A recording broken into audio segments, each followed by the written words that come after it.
Folks, welcome back to the Freaky Deaky as we are getting ready to dive into Volume 8 of our Freaky Listener Story episodes. We just want to take a moment to thank everyone for sending in their stories. If you do not hear your story on today's episode, there's a good chance that you'll hear it on Volume 9 or 10 or sometime in the future. We got multiple submissions from multiple people, and number one, thank you. They're amazing. But number two, I also kind of spread them out a little bit so as not to just bombard everyone with all their stories in one episode.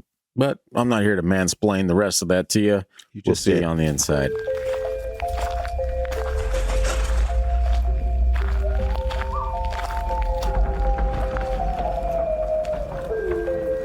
You are now entering the realm of the Freaky Deaky, an unsuspecting stop at the crossroads of fantasy and reality, where the frayed edges of make-believe seep into this cookie-cutter white picket world you've been led to believe is far from extraordinary.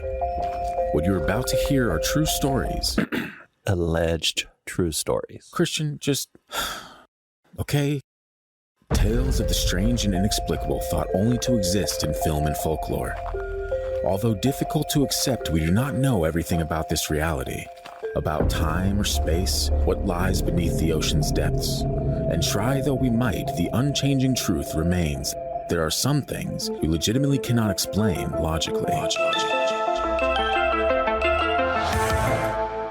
And now that we're on the inside, and I'm noticing we're not seeing you, but that's okay. This is an audio podcast. Christian, how are you doing? I am wonderful on this Tuesday morning. Yeah, it's weird. What we decided. We recorded next week's episode an hour ago, and now look, to be honest with you, the last couple episodes have been pretty wild, talking about dinosaurs and dragons and shit. I was like, it's time. We got to settle the people. We'll do listener stories. I would just like to remind you, humans did not walk with dinosaurs. And I would just like to remind you that... Also, Scott is always right. So yeah, this is a nice little palate cleanser. I know the last couple of weeks have been weird, and even though that is kind of our MO for things, we usually kind of stick within the realm of what we're familiar with. It's going to get weirder. It's going to get a lot weirder. There's going to be all kinds of weird episodes, and y'all just need to buckle up for that. Next week, we got my mom in studio, and she's going to be back answering some of your dream questions and interpreting dreams and whatnot. So you're in for a treat, but we're not here for that. Folks, if you're new to the show, we ask you one thing, and that is that you check out the episode in its entirety. And if you're a fan of what you hear, you slap a 5-star review on that bad boy. Come on, help us out. We got to push those algorithms. They're not working for us. We're working for them. We got to turn the tables on them, as it were. And also, it helps us out a lot, so kudos to you. You guys are keeping us going, and we appreciate that. Follow us on social media at Freaky Deaky Pod, wherever you're at, and send in your personal stories for future episodes of listener stories to the gang at thefreakydeaky.com. Buy merch at everything's at thefreakydeaky.com. Go find it. You know what? Let's get into this first one. This is from Robin. Robin, we've also got a dream of yours coming out next week, so that is fun. Back-to-back Robins. What's up, Robin? How you doing? Let's get into this. She says, this happened either in 2000 or 2001. My mom had gotten engaged in 2000, and we moved in with her fiancé. There were 6 kids moving from a 2-bedroom apartment to a 4-bedroom house. Wow. That's moving on up. To the east side. Yeah, no doubt. So we were very excited, although not fans of the stepdad-to-be. We didn't live there long. Yeah, that's true. That's usually not a fun thing. That's why they made a scary movie with the same name. Stepdad to be? Well, Stepdad. Okay. And Stepdad 2. And Stepdad 2B. That's the third one that got canceled before it was filmed. It's fine. Wasn't that Red from that 70s show that was the bad guy in the first one? I feel like it might have been. I honestly don't remember, but that sounds kind of right. We didn't live there long when I started seeing ethereal black worms crawling in and out of the walls. These weren't small things. Ooh. And they weren't physical because they didn't leave holes in their wake. Whenever I witnessed them, it would only be for a moment, as if they were peeking out and then receding. I eventually opened up about this to my 3 sisters, and they confessed to have seen them too. A lot of paranormal stuff happened at this house, but I won't share all of it, or this entry will go on forever. Oh, come on, Robin.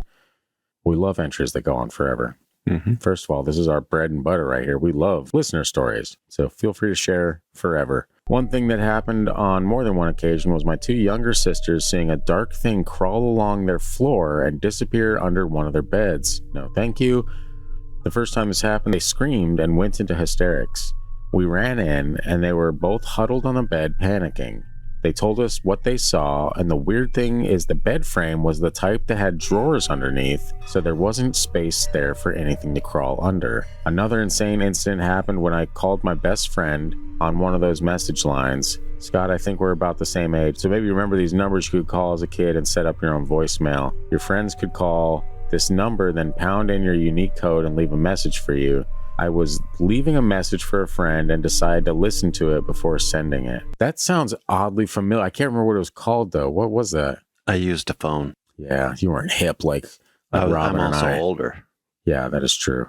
These kids and their damn technology. Yeah, Christian had a rotary, and that's fine. No judging, you know. I also had a rotary at some point.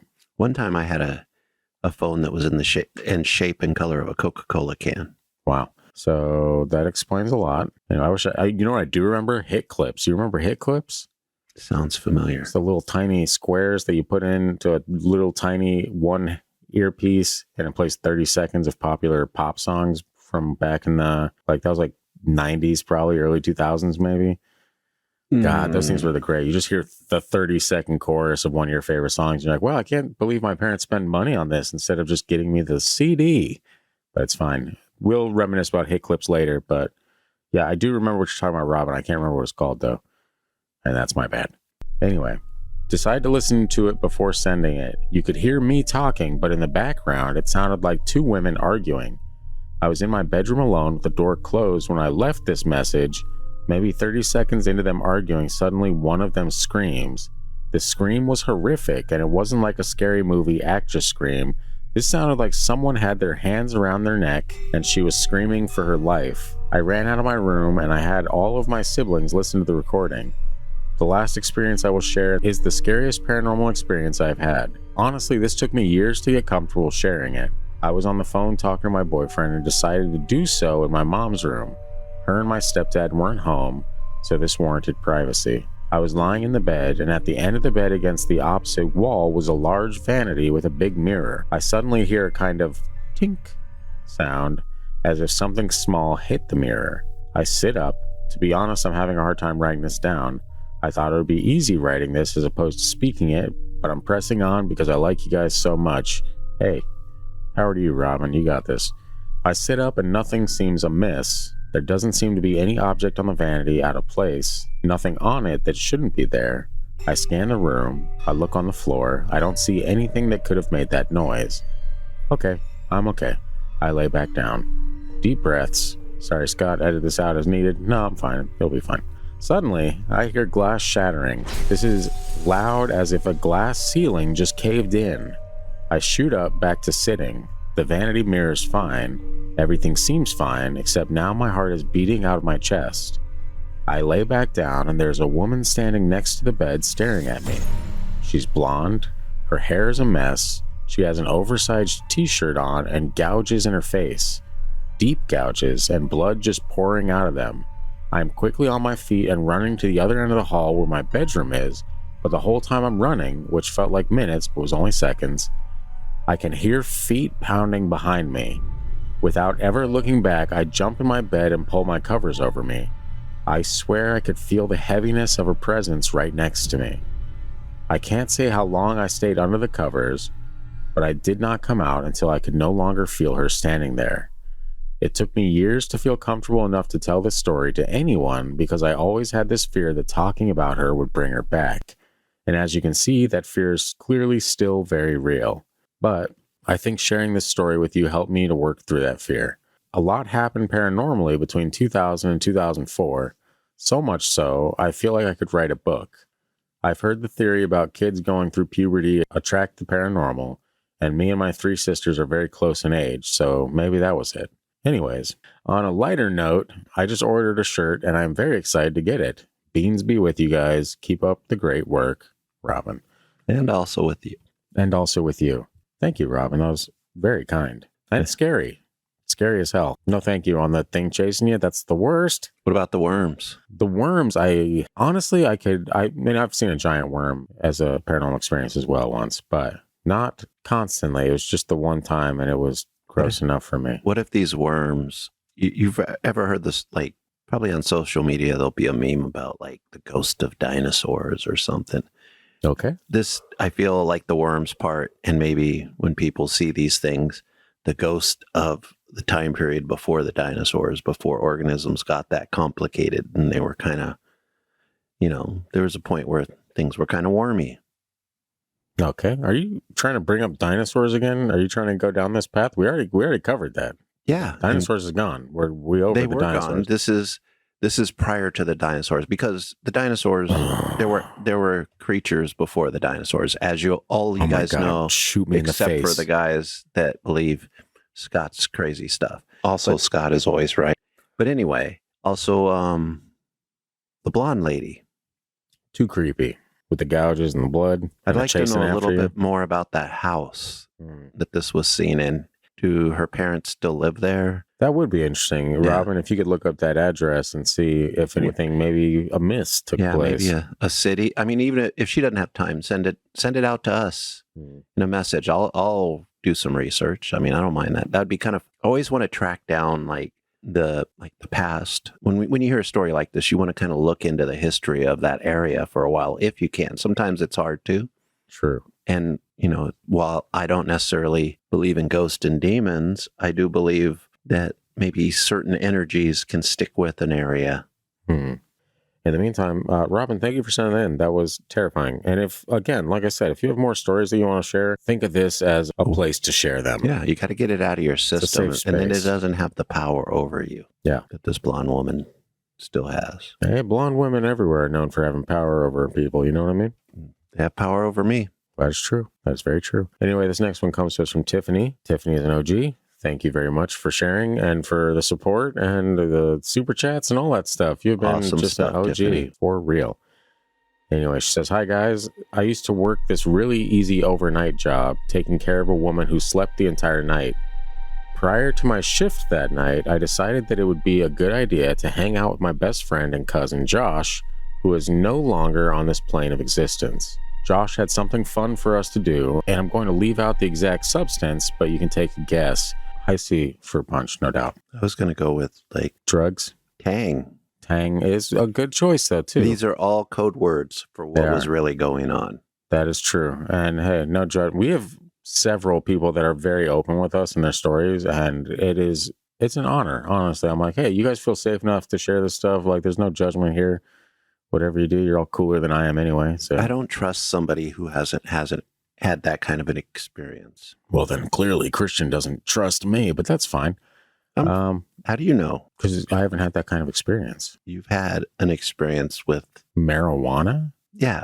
I've never done hard drugs. I mean, that's what I mean. I mean, that's fine. The people are like, I've never drank or done drugs or smoked. I'm like, there's something wrong with you. Yeah, there are some weird folks in the world. But we're not here to judge anyone, you know? I just did. I know. Anyway, Josh had something fun for us to do, and I'm going to leave out the exact substance, but you can take a guess. I'm going to take a guess after I hear this story. Mm-hmm. I think it was Ecto Cooler High C. That's probably what it was. That was the good stuff. Of course, at first, it was very mild, and I was just enjoying the night. Once I got to work, however, things got weird. This woman was wealthy, and she lived in a beautiful guest house of her family's giant mansion. She was in bed, and I was on the couch watching TV. All of a sudden, I see a giant entity that looked exactly like one of those native Kachina dolls, with the bucket-looking heads standing over in the corner. I took out my phone and tried to take a picture. This is awesome. Yeah, you're going to like the ending, you're going to really get a kick out of. Thank you for trying to take a picture. Yes, trying being the keyword. Anyway, I took out my phone and tried to take a picture. Every time I lifted my phone and looked through it to snap the pic, the entity would point a staff at me and my phone would stop working. It actually drained the full battery of my old flip phone. This was years ago. This guy was tall as hell and so creepy looking, but I felt like he was a guardian of something and I was not scared of him. The next morning, there was a red fox prancing around in the snow for like an hour. Once I charged my phone, the only picture I had on it was just a red screen. This woman had literally no red in her house, it was all yellow and blue. I found out later that the house and property I was on was used as one of those schools back in the day to force indigenous people to be more English speaking and forget their heritage. There were a lot of those here in Alaska. I've heard stories from them. Yeah, she says young Native American kids would go there and learn English and about Jesus and stuff. And get beat and abused. Okay, that's Christian's add-on, but this this comes from people that have gone to these Oh, schools. I'm well aware of it. I was just trying to finish the story. Oh, sorry. This was in the town's history book, so it was absolutely true. Also, the town I'm speaking of was in an episode of the Netflix series Unsolved Mysteries for a UFO encounter that happened in the 1960s. Good to hear, because I'm going to go there at the end of the story. I won't say the name of the town, but it's easy to figure out if you find that episode. Anyways, guys, you know I love the freaky deaky. Keep it weird for life, Tiff. Yeah, and I do remember that episode. Like, I don't remember without even seeing it. I'm like, oh yeah, I remember that. But in some people believe that the Kachina dolls are actually or that outfit is a representation of an alien species that has visited Native Americans long ago. Interesting. So that's one of the first things I thought about hearing this story. Weird that it points the staff at, like, whenever you try to take a picture, it's like, So no, not today. To have that kind of power, I'm not saying it's aliens, but it's aliens. But here we are. My hair's a little long right now, too, so just imagine. A fro? No, me having the George Tsoukalos hairdo right now. Your hair's a little long. It's like 1 inch. It's too long for me, especially with how hot it's been. It's like literally an inch and a half. Yeah, it has been wildly too hot, and that makes me cranky. Yes. But then again, everything else does too, so it kind of fits. Tiffany, that is a very wild story. Thank you for sharing that. Again, there's more information I want to learn about this area. So, Tiffany, feel free to share more. The more you know. And, when she mentioned the UFO sighting, I'm like, oh, okay. So my thoughts on the Kachina are going to be helped along by a UFO sighting. But also this tall Native American Kachina doll type thing pointing a staff is really fascinating. And I don't think I've heard of an experience quite like that before. Yeah, that was one of a kind for me. Very fascinating stuff. And as a matter of fact, every story that I have received from her has been just killer, to be honest. Like, very good stuff. Off air, do you know where Tiffany's from? Yeah. I know where the stories have originated. Okay, so you have to tell me off air. Yeah. This next one is actually a submission from Brooke, who we've heard from previously, but this is regarding the Okinawa episode that we did. Apparently she spent some time there and is sharing those experiences. Sharing is caring. That is correct. Anyways, Brooke says, you mentioned Okinawa. She didn't cough. That was me. You mentioned Okinawa. I lived there for 3.5 years. These are my dogs I bought there, Peanut and Marcy. She sent in a couple, what looks like Shibas. Shibas? Yeah. Is that a breed? Shiba Inu? Isn't that the... Oh, Shiba Inu. Okay. Yeah. You said Shibas. I was like, I thought you said Sheepas. I'm like, some Sheepas, of course. Do they help the Sherpas? Yes, they do. The sheeps that help the Sherpas. Anyways, cute dogs too. You guys can't see them because it's an audio podcast, but I saw it. Very adorable. Anyway, she says, year 1 started in November 2013. I was on the island as a spouse. My ex was in the Air Force stationed at Kadena. Oh, it sounds familiar. That does sound very familiar, yes. The base was littered with bunkers and bombed out areas from the Battle of Okinawa. So, it definitely had some energy going on with residual wartime vibes. I wonder what it looked like a bombed out area this many years later looks like. Do you have pictures? Because I would like to see them. Christian would like to see those. Our house was near Gate 1, but up the hill near the housing office for those in the know. So definitely not us. We got our house and Peanut on the same day, December 20th, 2013. And right from the start, we had weird goings on. Peanut would bring us fresh blueberries, like ripe ones, just out of the blue. We didn't regularly keep blueberries in the house, and she was never outside without a human, so we were pretty sure she wasn't just finding them outside. Okay, cool. That went on for a while at random. One day, I was just folding laundry fresh from the dryer and found what looked like a railroad nail. Think of a nail you might get handed on Easter Sunday or something. I don't know. It was weird. My ex worked on airplanes. They hand out nails on Easter Sunday? I have never received a railroad nail on Easter Sunday, but I have seen the nail crosses. That's a pretty big nail. Even a railroad nail and it's a smaller theoretical scale. Nail. It's like that big. At least the ones I'm familiar with. That was used on that particular day 1,000 years ago. Okay. Anyway, my ex worked on airplanes and we didn't go to church. There was no good explanation for that one. In year 2, 2015, I started college. We got Marcy and our friend Aaron started ghosting with us. Who were they ghosting? I'm just joking. I know which. Okay. While waiting for his off-base housing to be approved. My online schooling was on East Coast times, so I started staying up, and it worked out well because my ex also worked night shifts at that time. Usually around midnight, I would take the little girls on a good walk. I felt pretty safe. Base police were roaming around like cats, and I had a phone and was pretty tall, so I had no reason to feel afraid or weird. This one night, though, was hugely different. I would walk down the street with a little flashlight and my whittle dogs, only to feel eyes all around me. Instant paranoia. Hair standing up on the back of my neck, ice in my veins paranoia. That's when I heard it. A whistle. Like someone was trying to get my attention. The dogs heard it but kept walking. They Because both the had dogs know the rules That's on right. whistling at night. And also dogs can't whistle, so they're like, well, I'm out of the game on this. They both had their ears turned in the direction of the noise, but basically insisted we kept going. So we did. They found their first potty spot, and while standing there feeling my feels, I was looking around. It was a clear night, and I could see a lot between streetlights, the moon, and my little flashlight. No one, and I mean no one, was around. We heard the whistle several more times throughout that walk. It got to the point where the girls had their hackles raised and one was growling. We never experienced that again, thankfully. That said, Aaron, this dingus, while drinking one night... Was that your word or hers? That's hers. Impressive. That is impressive. I love the word dingus. Tell your friends. While drinking one night, invited spirits to come visit him in my house. This triggered a series... That sounds like some shit Christian would do. No, I wouldn't. Even though I don't believe in those things, I wouldn't do that because the person might believe it's true. Wow. Very thoughtful of you. This triggered a series of fun events, as you can imagine.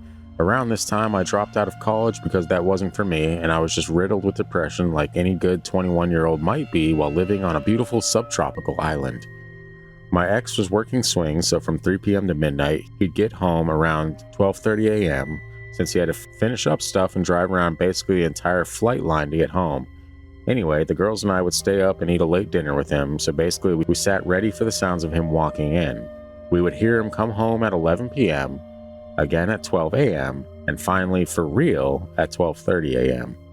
We'd hear the door unlock, the screen door open, his boots on the laminate floor, the whole 9 yards. The dogs would go running to the door to greet him, but he wouldn't be there until 12:30.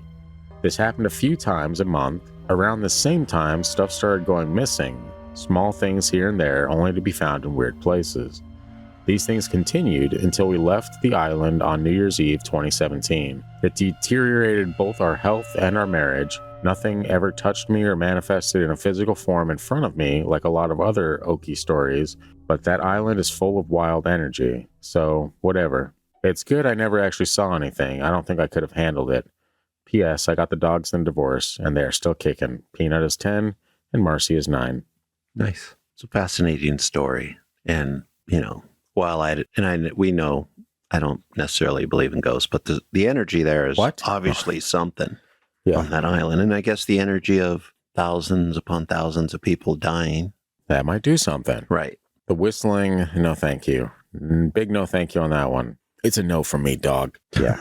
I don't know, man. Also the sounding of like hearing your husband come home or whatever, boots on the floor, like sliding doors, the whole nine, like hearing the entire thing take place, and you go down and no one's there. And this happens multiple times a month. And the dogs heard it too, right? Yeah, the dogs would run to the door waiting for him. Yeah, that's creepy. I mean, even though nothing like sinister happens from it, it's just weird, man. It's just like it's trying to get your attention or trying to freak you out. It makes you realize that there's more to this world than we generally experience. True. Most of us don't.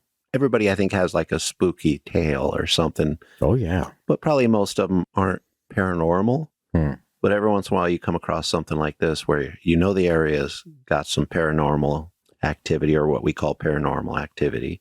Yeah. And multiple people are experiencing it. When you go back to our military story about Okinawa, those guys that in the military, like police officers, things like that, they're trained to see more than the average human would. Yeah. So they're more observant. That's part of their training, that part of that lifestyle. So it's always fascinating when you get those stories from people that are trained to observe things, as opposed to you and I that just like, ooh, look at that thing in the sky, or Exactly. what's that blurry thing in the corner? You know, these guys, it's just second nature a lot of times to see that stuff. That's me in the corner, and that's me in the spotlight. But losing your religion? Yeah, sometimes it happens. Fascinating stuff, and thank you for saying it. And I love when we cover something and then we got multiple people talking about Okinawa, mainly Kachina too. Like after those episodes, like, oh hell yeah, this is the first time I've actually done something, and people writing back, oh my god, I was there, I did this, and now I know where I got to go when I visit Japan. That's right, the panty vending machines, no doubt. Anyway, any of the vending machines, I hear they have all kinds of crazy vending machines there. Okay, alrighty. This next one comes to us from the TFD Chief Medical Advisor and victim of witchcraft, no doubt. And that's Lera. Victim of witchcraft? You'll find out.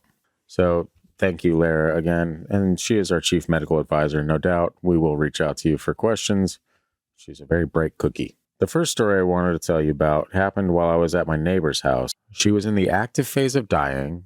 I was only checking in, not in an official capacity. And her family was taking care of her. The active phase means dying is imminent. Her feet had started to model, and death makes its way from the feet up. I was sitting at the kitchen table, and it was dusk.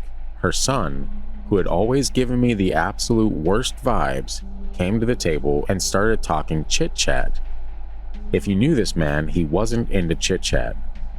He directed me to look at the wall. It was mostly dark with only a lamp on for light. He had said he had a migraine when he walked in and turned off the big light. He started doing what looked like shadow puppets, and I remember sitting there transfixed. As he was making these shadow movements on the wall, everything that was on the wall disappeared. In their place, these symbols I had never seen in my entire life appeared. In the same moment I was seeing the symbols on the wall, or my consciousness, or whatever you want to call it, was at the bottom of this incredibly deep well. There was a pinprick of light I could see, and I had to crawl or almost swim to this pinprick of light. That's how my consciousness had to be freed. I ran to her bathroom, shut the door, and was screaming bloody murder the entire time. See why I've never told this story? Because if I had not lived it, I would have screamed bullshit the entire time. Except for the fact that the family practiced hoodoo, and I'm sure had access to magic I could never dream of. Not the mother or the daughters, but her son. Damn, he was a mean SOB. I know this is short, but you could share it because maybe someone has an idea of what happened. It was one of 2 times this man terrified me beyond anything I could have imagined. What is hoodoo? Is that Louisiana type shit? Is that, or are we talking Haiti? It might be in Haiti. But maybe Hoodoo and voodoo are kind of similar, I feel Okay. like, but different locations geographically. And I'm saying they're similar as someone who has never looked into it. So I'm sorry if that's wrong. Just correct me. Type something together. I feel like I need to look up hoodoo. Hoodoo is a spiritual tradition and set of beliefs created by enslaved African Americans in the southern United States. Tim. So it's basically voodoo. Yeah. Maybe just a different part of, or changed a little. Yeah. I know there was some difference between the two of them, but for the life of me, I can't even begin to think of what it was. There is spirit possession in hoodoo. Mm. Interesting. Yeah. So this person was scary, obviously. Turns off the lights, says he has a migraine, comes to sit down. But that makes sense. That part of it makes sense. To an extent, sure. I mean, a lot of people with migraines can't have bright lights. The couple of times I've had them, bright lights were pretty rough. It seems calculated, right? Like, I'm going to dim the lights. I'm going to come in here and perform this thing. She's going to go screaming terrified to the bathroom. See, but here's the one thing I would say about hoodoo and voodoo. Is they rhyme. Yeah, that does rhyme. That's it. You're right. You're right. That's all I want to say. Thank you. I mean, and this is coming from me that doesn't believe in stuff like that. So. Exactly. Well, she even mentioned that, though. Remember, like, the only reason I'm sharing this is because if I had heard this, I would have called bullshit the entire time, but this actually happened to me. And when I say I don't believe in this kind of stuff, I believe people still have experiences based on stuff like this. If that makes any, like, you can still, like, a religious person can have a religious experience and see angels, even though I Sure. think that's not even possible. But so can an atheist. And so have some atheists. Yeah, anyone can. So the problem is figuring out what this is you're seeing. Now, she said the person was making hand gestures Like, it's like with shadow puppets up against the wall. But in some beliefs, and especially, well, there's just some beliefs that believe these hand symbols unlock certain things. The way the human brain works, a human wants to see hands in general. Like they don't, it's a subconscious thing. I need to see hands. Like when you're meeting somebody new, you want your hands visible because instinctually they're a little bit more at ease if that's the case. So there's a lot of power in the hands, I guess there would be. So maybe it's a spell work or something. And if you believe in spell work, you're going to see, like I wouldn't see anything out of spell work. Well, you don't know that because no one's performed hoodoo on you. I mean, just in general, I'm not going to see things like that because I don't believe it. I don't have that capability like you may have. We've talked about that. No, but like even if you don't fully believe it, I think that you don't believe it because it's never happened to you. But I think if someone, or you got on someone's bad side and they were into voodoo, hoodoo, witchcraft, whatever you want to call it, they could fuck your shit up to the point where you may not even be aware that it's happening. I don't believe, but you'd have like a string of horrible luck or shit like that. I don't believe that's the case. I believe if I had a string of horrible luck, it might be because I believed it. And even if I say here I don't believe it, if subconsciously I believed it, then maybe. Because a lot of people feel, atheists especially, are like, no, I don't believe any of that God stuff, this or that. But the minute they get into a bind, they start praying. Yeah. So there's a part of them. The old no atheist in a foxhole shit. Yeah. Yeah. Like we can believe stuff, or we say we believe things a certain way, but we have a subconscious that actually controls us as like a machine in a way. So we don't always get a choice in what we believe.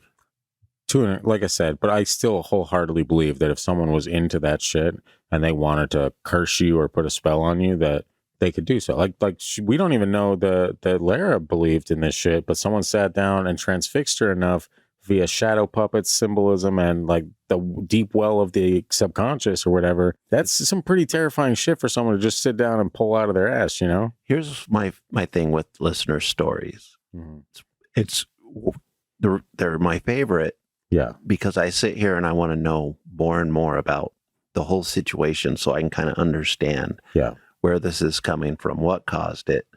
Do people have the ability to cause these things, like these Jedi powers, but dark Jedi type powers where they can actually influence the environment around them? Called a Sith Lord, but also in this case, it would sound like a Sith Lord. Yeah. I did ask her, I was like, and I'm waiting to hear back, but I asked her if she happens to remember even vaguely any of the symbols that she saw on that wall, if she'd be able to like loosely sketch it, because that's something we could probably track down.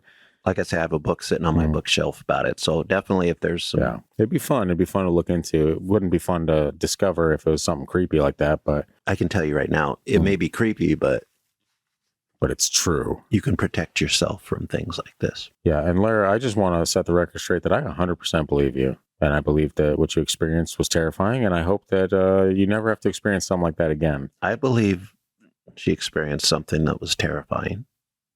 And here we are. I'm just not... both saying the same thing, but with different intent. I don't have an intent. I just have a viewpoint or a way of looking at these things that doesn't always fit with people. Sure. In our genre. Dogman is not real. Okay. We need to... Never mind. That's another episode, but Dogman's not real. That was a previous episode, but also... Anyway, this next one is from No Starin Sharon. Interesting. That is a name that I gave them. Okay. And it's sticking. I was going to do No Starin Karen, but I'm like, I can't. Karen. Can't even use that anymore. Yeah, and I had to think of a name that rhymed with Karen that wasn't as negative, because our listeners are cool. They're not Karens unless they're actually named Karen. In which case, hey Karen, no ill intent or hard feelings. I'm sure you're doing your best. Anyway, I've been listening to some of your old podcasts lately, and I recently hit the one about ghosts where someone shared a story of seeing a little boy at a friend's house who turned out to be a long dead uncle, and Christian was curious if others had similar stories from childhood where they had seen a ghost without even realizing it at the time. Well, I did.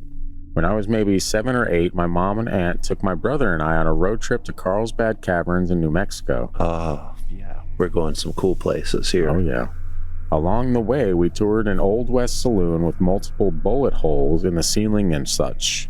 While there, I went to the ladies' room on my own, and I remember it being empty. When I came out of the stall, though, there was a boy standing in the corner like he was in timeout.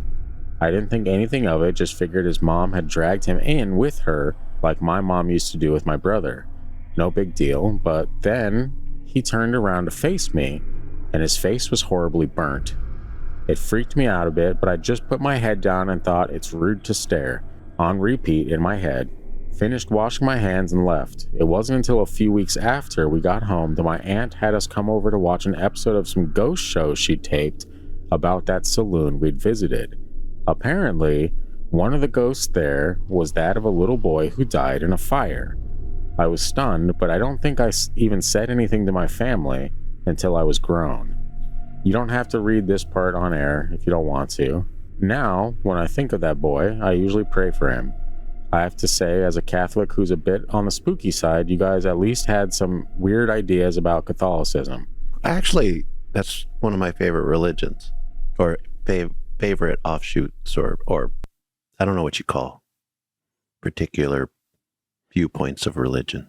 Yeah, you guys at least had some weird ideas about Catholicism. I recommend The Exorcist Files and Jimmy Atkins' Mysterious World podcasts for some great stories and a bit of the Catholic perspective on some of the strange stuff in the world. Why, thank you. I have to check that out. That is kind of creepy, though. That the idea of this thing like just facing the corner, way too terrifying.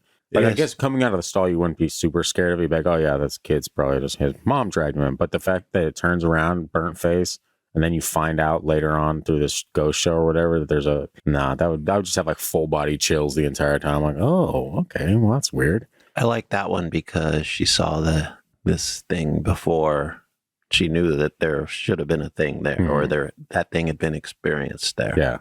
Yeah. See, it's not even like you convincing yourself or like tricking yourself into believing that there's ghosts there before you even go. It's like you go, you see something weird, and you're like, oh shit, that boy has a burned face. I'm not going to stare. It's rude to stare. Then you go home, and 3 weeks later, you're like, oh, wait a second, that was a ghost. That's trippy. And thank you for sending that in. Like, I love when we ask questions, and then years later, people are.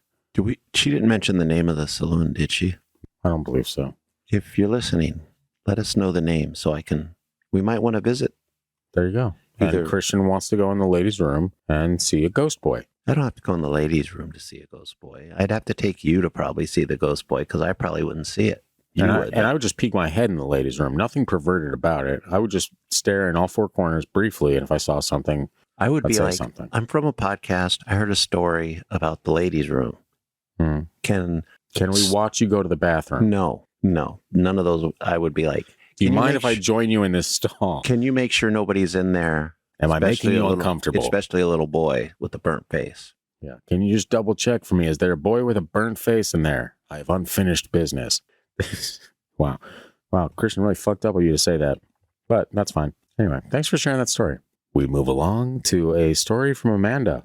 Amanda was very sweet as well. We have honestly a lot of very caring people that listen to us and write really wholesome emails to us about, hey, I was going through some rough times. Your podcast helped me out.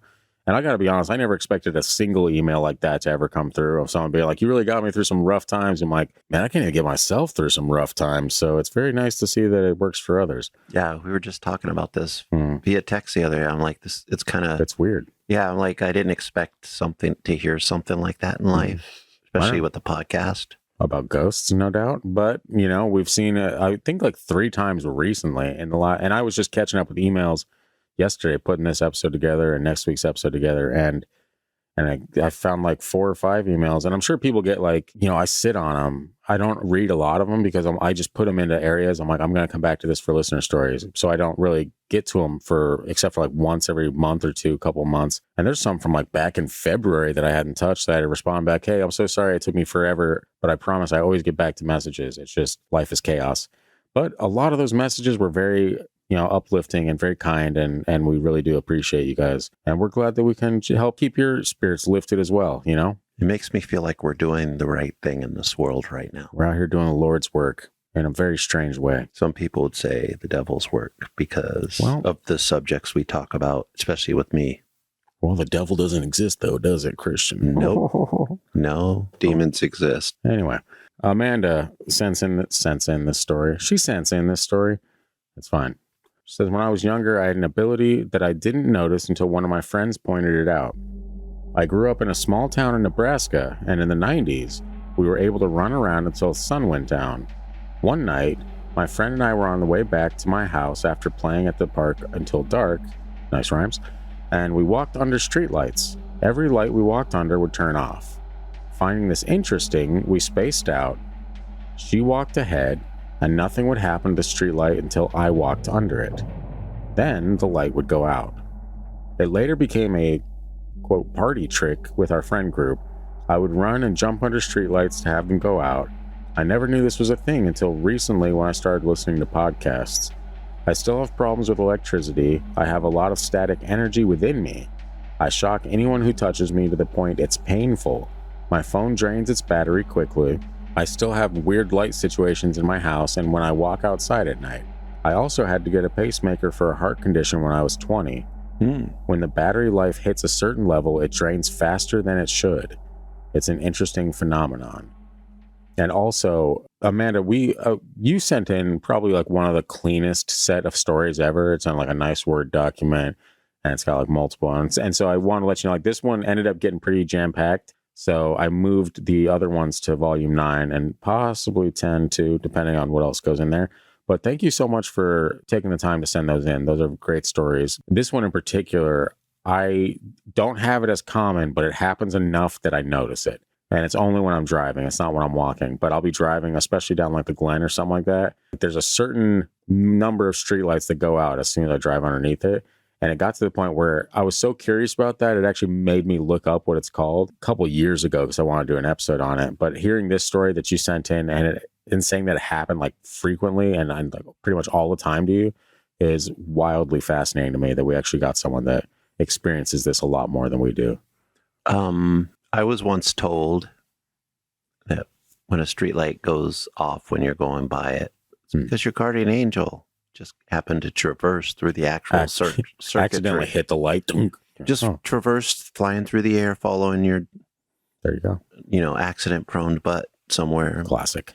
Triggered the lights. So that was always a fun story. Could just, if I was to go with a skeptical take, it could just be the way, light is reflected. Most of those things are triggered by sunlight.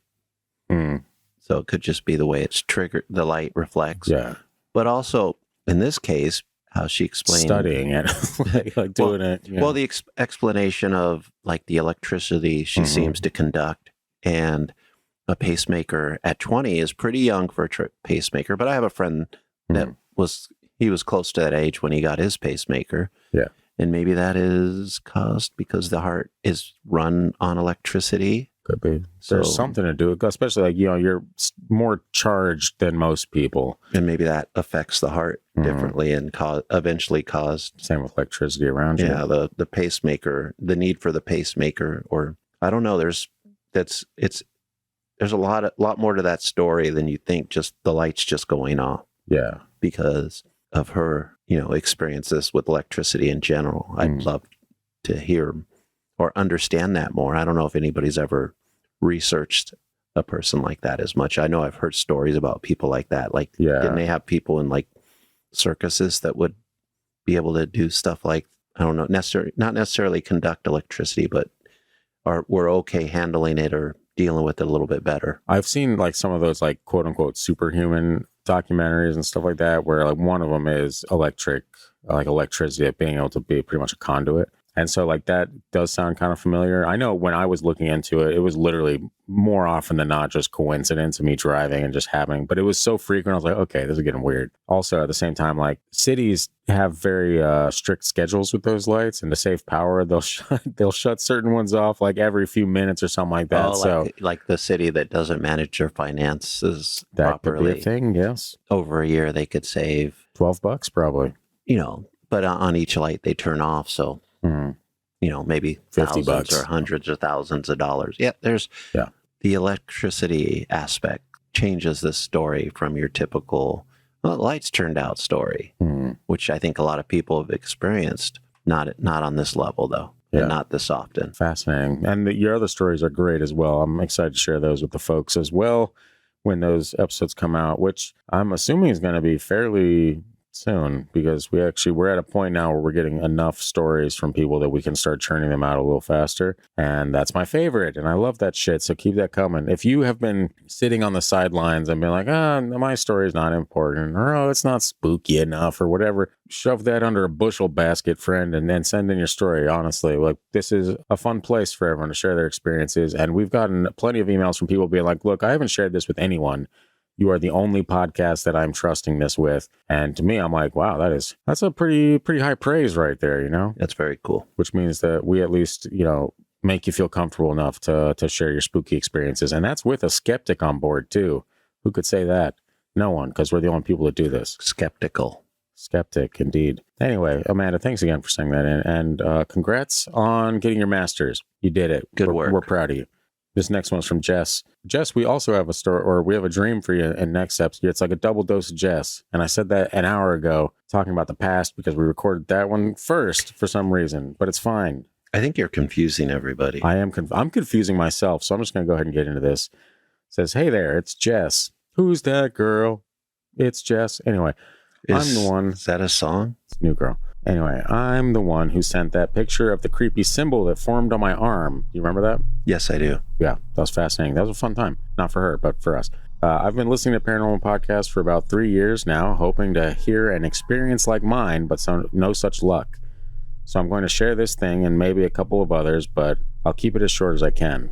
In 2015, my hubby and I were living in a trailer in a small town in Oklahoma. At the time, we were really messed up on drugs, in the worst way imaginable. I'll just say it. We were shooting up meth. I only mention that because I believe it was the open door that let things in that tormented us in that trailer. One night, we were really high and hadn't slept in a bit, but we both saw this at the same time, and I don't believe in shared hallucinations, so I know we saw this. Uh-oh. I disagree. Already, I know. I was looking over at you like, uh-oh, here comes the shared hallucinations bit. Don't worry, Jess, I'm on your side too. There was a video that popped up in my photo album. When we watched it, it showed my oldest son, who was 6 at the time, telling an unseen man that mommy and daddy were dead, and he and his baby brother had to live by themselves now. The setting was a house we had never seen before. It wasn't a long video, just my son saying those disturbing things. We looked at each other horrified and both questioned if the other was seeing this. After it finished, my husband looked at the file name of the video and it said, quote, wild tangents. Sounds like this podcast. And then it freaking disappeared. I ran to my sleeping sons in the living room, laid down next to them and cried. That has been seared into my brain. A few years later, we were living in a really haunted house here in Fort Smith, Arkansas, and all of my family has stories from that house. My oldest son experienced being dragged out of his bed. My younger son was terrified by a supernatural glowing green worm. Worm again. Wow. Back-to-back worms, huh? It sounded silly, but it's not silly to him when he recalls it. I woke up to my left leg levitating high in the air.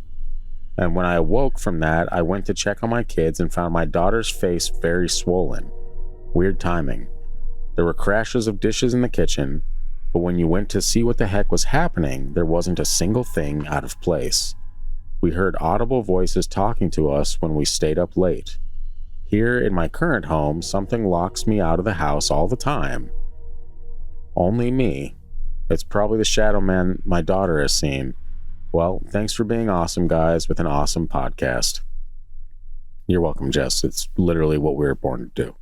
Be awesome guys with awesome podcasts. Like Lady Gaga, I was born this way. Wow. Okay. Maybe demons do exist. Demons exist. No, I don't believe demons exist, but there was something going on here. There's certainly some. That video is wild.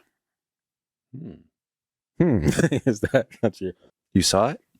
No. Or no? No. I was like, wait, did you get it? No, because it disappeared. But the fact that, and granted, I know what you're going to say, they were both, high on meth. But is that what shooting on meth? Yeah. Because that was okay. That seems like a warning to me. That seems like a very big, like, hey, you got to get your shit together Well, or this is going to happen. It is one of those types of drugs that do really bad things to the brain kind of quickly. So having met people that have done a lot of that, I mean, they see the world in a way that I would never want to see the world. Yeah. And maybe there is a possibility that things could be drawn in that state, that unnatural state. Who else doesn't that sound from, you know who it was? Wasn't it Amanda? Not the Amanda from the previous story, but Amanda, when she was in the studio with us. Yeah. Didn't she say that back in the day, her and her husband were, I want to say it was meth, but I want to say like someone was trying to break into their apartment or their something like that. And like they were both experiencing it and no one was at the door. And it was like this crazy shit moving furniture around and trying to keep this thing out. But they were both experiencing the exact same thing. They just happened to both be high on meth. Now, is that something where you can kind of persuade someone to think something's happening? If one person has a stronger and being like, oh my God, there's someone at the door, and the other person's high, like, oh my God, someone's at the door. You know, is that possible? Sure. But also, I don't know, man, I think like you kind of were teasing a little bit. I think that doing this stuff can absolutely open doors for malevolent entities to come in and wreak havoc or feed off of whatever you're doing. Or I don't think I personally don't think it can necessarily open doors, but you might see things that you're not capable of seeing in a different state. You know, maybe you see into the world a little bit differently. Maybe you see on the fringes of reality. Yeah, you pierce the veil a little. And Besitos, yeah. I remember, you know, with all the AI stuff somebody did and like AI images of different drugs. Yeah. And the meth one was freaking crazy. Yeah, well, fuck yeah, it was, dude, of course. And the stuff people do and that are addicted to that, and they do see shit. I mean, it messes with your mind. We can say it's a demonic thing letting dark entities in, or it just fries the circuits in your brain. So what's coming into your brain is getting crossed up in a bunch of different ways. So you're going to see weird stuff. Either way, don't do it. Don't do it. Because a lot of bad things Because the Lord happen. is watching, first of all.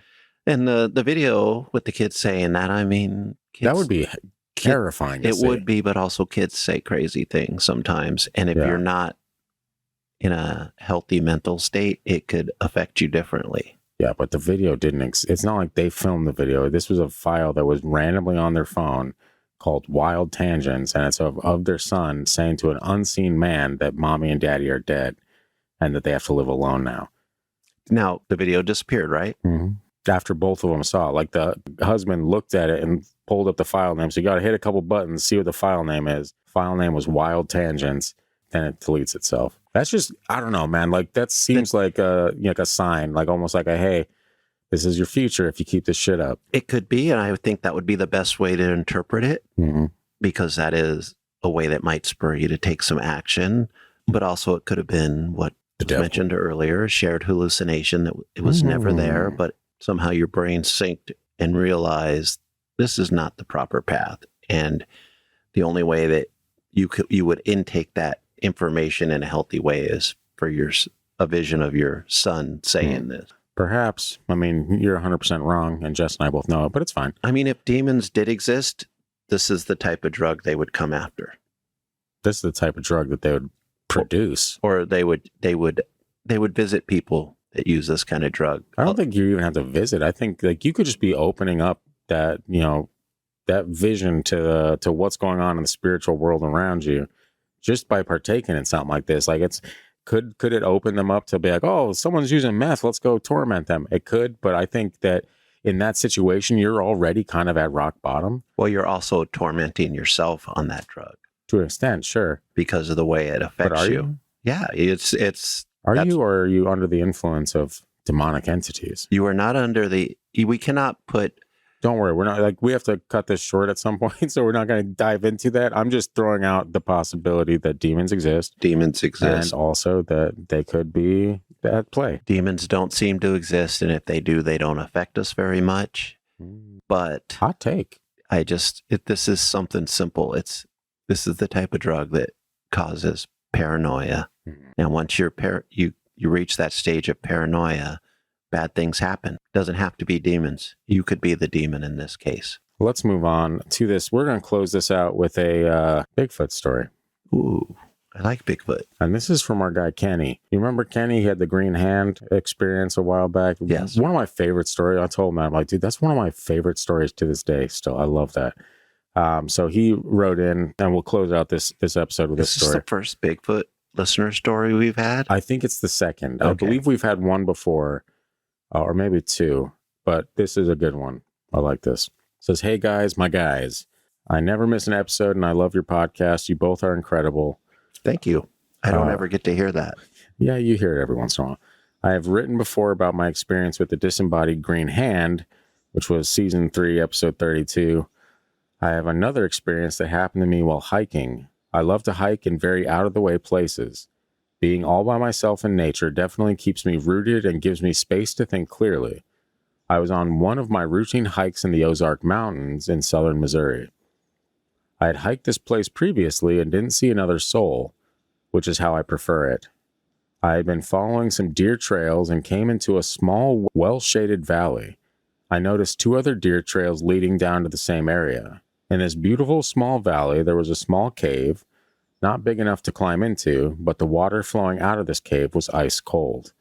The weather was around 90 degrees with high humidity. Oof. So the ice water coming from the cave made an eerie fog, and it was about 15 degrees cooler in this valley. It was absolutely beautiful, and the only footprints around were all kinds of animals.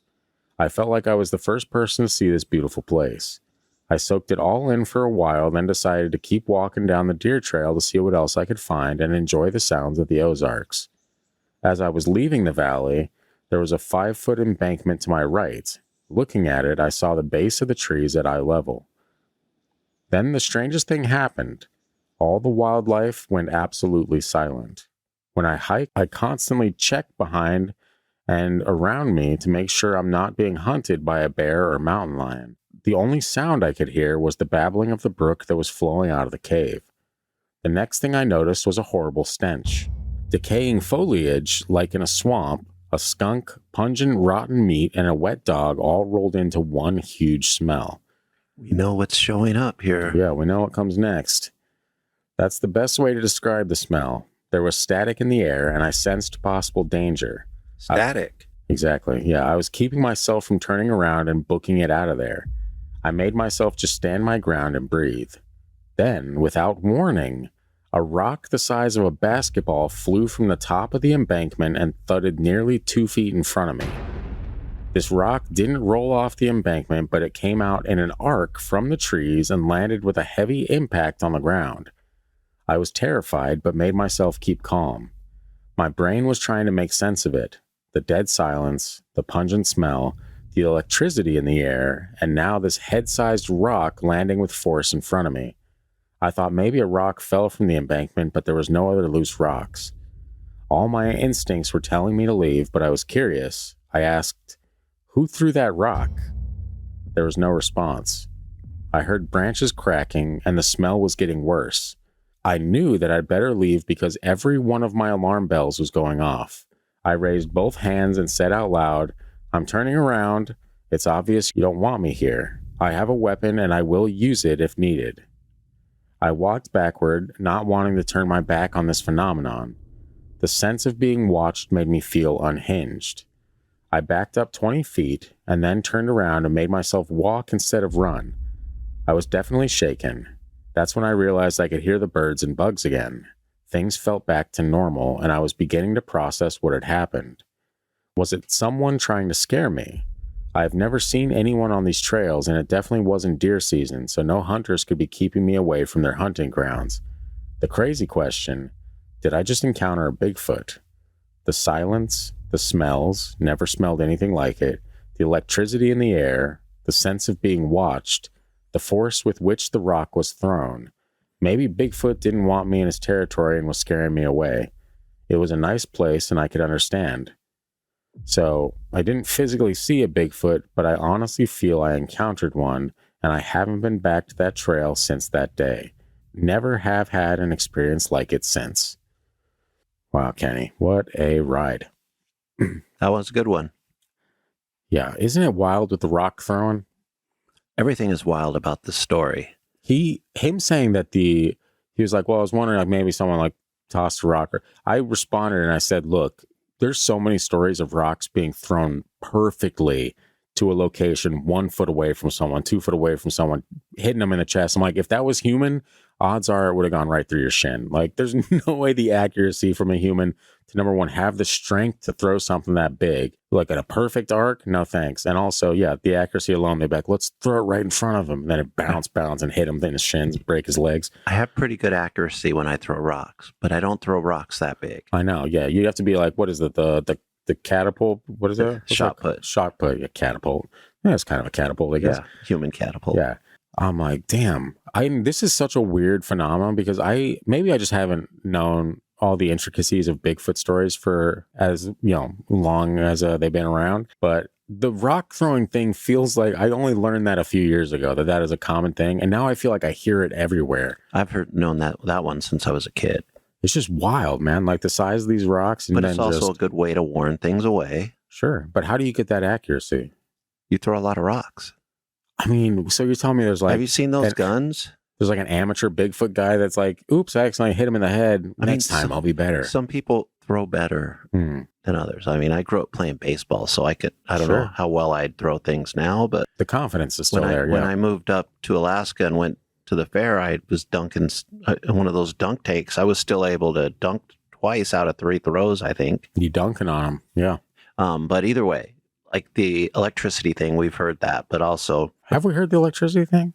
I have. What is that about? Like, what is that? I think that might be partially where the portal theory comes from. Wouldn't it be so weird if the stinkiest creature alive is hopping through portals, though?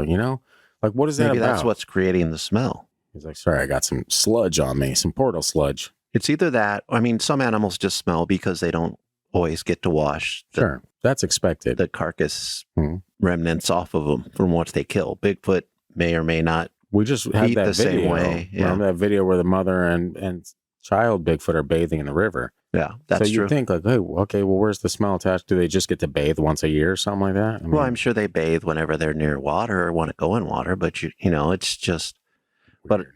But theoretically, a portal is going to be run on certain, electricity and other things we don't understand. Maybe that transferring from one portal to another might leave a smell, who knows? I mean, burnt hair. Yeah, it could be as simple as that. But a lot of times it's rotting smells, which I think if you're an animal or a creature that lives in the forest or a humans don't tend to smell good if they're always out there camping in the forest and stuff like that. You know what else smells really bad? What? Demons. Isn't that like the lore is like sulfur or something like that? Like you smell farts. Yeah, which is probably people finding sulfur back in the day. Does that mean that Bigfoot is perhaps an evil entity? No, not unless you're religious. A stinky entity, no doubt. And yeah, I think honestly, if they were all evil, I think the rocks would be hitting a lot more heads than fucking the rocks are obviously a warning. So this is if like this is your place, friend. Yeah, this is where this particular Bigfoot might live or traverse through, or portal hop. Yeah, and it's just like stay away. And if you don't stay away, you might lose an appendage and never be seen again. The next rock is going through your head, whether you have a weapon or not, because we've heard stories about these things. Not, the one in Washington. What's the name of near Mount St. Helens? With the cabin where the hunters shot one and he got back up and they got angrier. Ape Canyon, is that it?